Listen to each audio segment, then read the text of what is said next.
Hello po. Just wanted to share some thoughts for Tita Maricel. It's really hard to actually think kasi hanggang ngayon di pa rin ako makapaniwala na we're no longer gonna see her here physically. Because every time I think about her, I just parang buhay na buhay pa rin po siya. I hear her laughter. I hear and I see her smile. Lalo na when I look at pictures of her.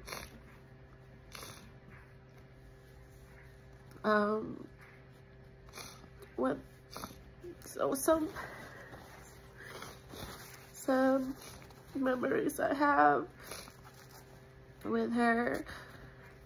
She's always been a big part of my spiritual growth. She's one of the first spiritual leaders, mentor that I've had growing up. Siya po yung talagang malaking part ng paghubog ng spiritual growth ko as a young person. Siya po yung person that I looked up to. Kasi nga po, lumaki kami sa church dyan, sa Kalumpit. And every time I just think about Kalumpit, like, you know, hindi mawawala si Tita Sel doon. Siya po yung naging leader ng Young Teen Circle, yung tawag sa amin noon. Kami nila King, nila Che. Kaming tatlong magbe-best friend noon. Siya yung mami, pananay-nanayan namin, yung talagang leader na nag-watch over sa amin.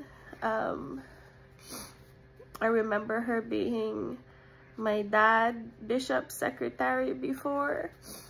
Kaming dalawa nila Jordan noon, tuwing pupunta kami sa office, sa ministry house. Palaging siya nandoon, tapos nag-aasikaso sa amin. I remember her as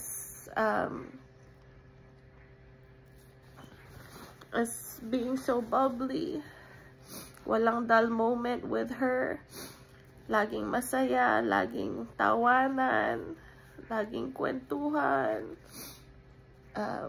What I can tell more about her is that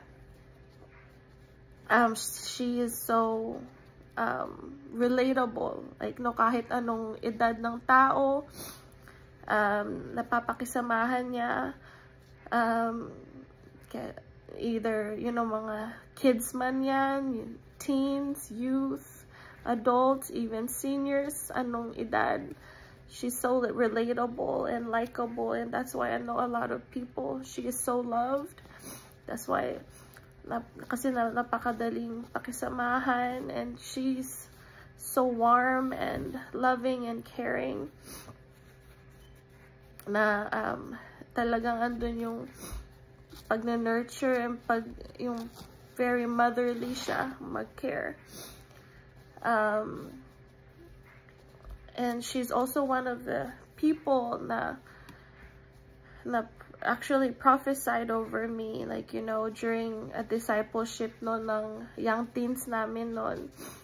Pinophesy niya actually kaming tatlo ni King and Che and ako na, because I was probably 11 or 12 at that time, na maglilingkod daw ako kay Lord, nagagamitin ko yung buhay ko for the Lord. And I didn't have any ministry then, you know, di ko pa talaga alam na kakanta ako for the Lord and magiging pastora ako. And so she's been a big part of that. Ano pa ba? Oh, I remember when I was, you know, kasi si Mami nandito sa States, tapos, you know, like, I don't have much of a influence sa you know, pagdadalaga, and si Tita Cel, siya yung parang naging person that I looked up to, especially sa fashion, sa pagme-makeup.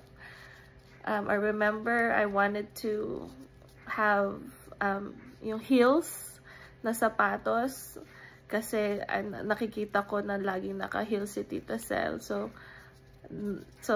napa-heels na I think it was a birthday of mine, I requested na bumili ng heels for my birthday because of that, because of her. And yung pag-makeup, you know, nakita ko siya, and then that I got interested in makeup because of her. And then yung yung kung paano mag-wear ng clothes, you know, like pagiging fashionista, that's like, she has a big influence on that too. I remember actually nung andyan ako nung 2010 to 11 nung nagre-record ako ng album, siya yung parang naging stylist ko. Parang meron siyang side hustle no na red logo. And so, karamihan ng mga sinusuot ko pagkanta and sa concert, pag-guest ko sa ibang churches to promote my album, red logo ang suot ko kasi dahil kay Tita Cel.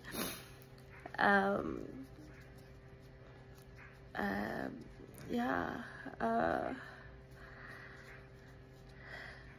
I don't know much to say.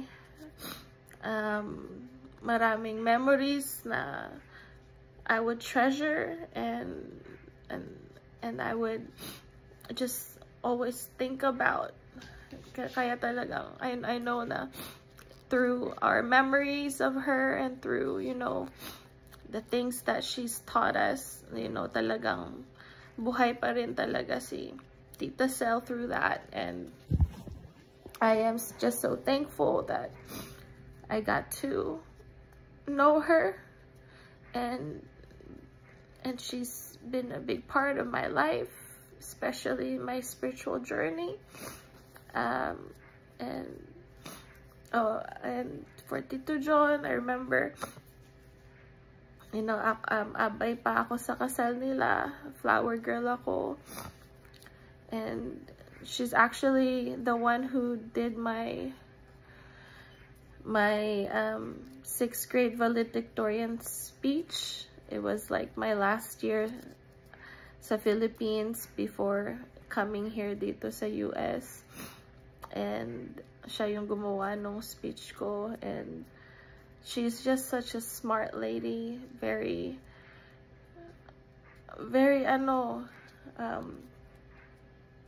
very loving, talagang very powerful and anointed as a pastor then. And yeah, we love her so much. She will be missed. And naging kamag-anak pa namin siya through Tito John. Naging Sanoy din siya, and I'm so happy na naging tita namin siya. And yun. Kaya, thank you for your life, Tita Cel. We will miss you, and till we see you again, we love you. And Tito John, be strong. I remember her giving me a verse, yung Genesis 31:49. She told me that you gave that verse to her because when you were still friends, nung nasa Navotas ka and siya nasa Kalumpit, it's like that the Lord will keep watch between you two while you are far apart. And I know that the Lord is watching over you too. The Lord is with her, and as the Lord is with her, the Lord is with you as well. And we are here for you too, and we love you, and God bless you. Kaya we continue, just be strong. Patuloy tayo sa paglilingkod kay Lord, maging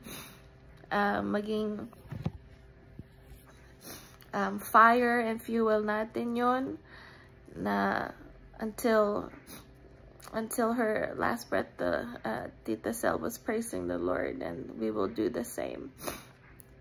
Kaya, yun. Praise the Lord for her life. Thank you.